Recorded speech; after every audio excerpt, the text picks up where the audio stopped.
All right, our next number that we're going to be multiplying together is 39, and we're going to multiply that by 16. Okay, so make sure you leave plenty of space between your number 1 and your number 2. And always, boys and girls, it's a good idea to estimate. So remember, your estimates should be quick and easy. They shouldn't be anything that takes very long.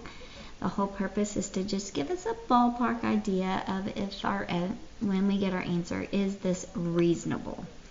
So when I think about the number 39, I will quickly think, well, that's pretty close to 40. And when I think about the number 16, well, it's on its way to being 20. So those are some easy numbers, and I ought to be able to multiply that very quickly, especially if I can relate it to my basic facts. So if I know 2 groups of 4 is 8, then I know 20 groups of 4 is 80, and 20 groups of 40 is 800. So my easy estimate tells me that this answer should be probably a little lower than 800.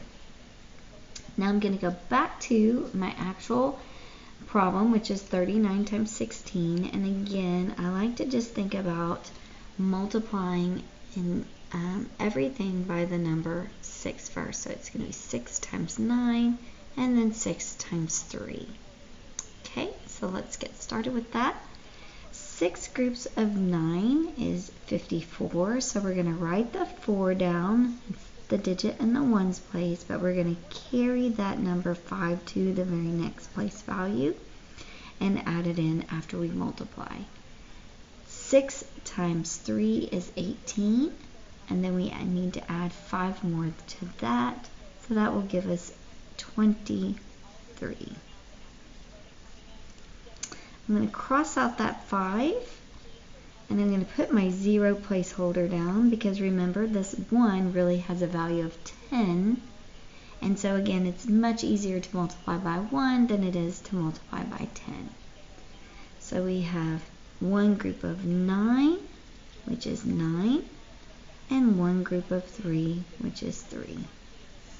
We're going to put these two partial products together, and we get 4, 12, and 6. So our actual answer was 624 when our estimated answer was 800. We know that this was a high estimate, so I would say this is a reasonable answer.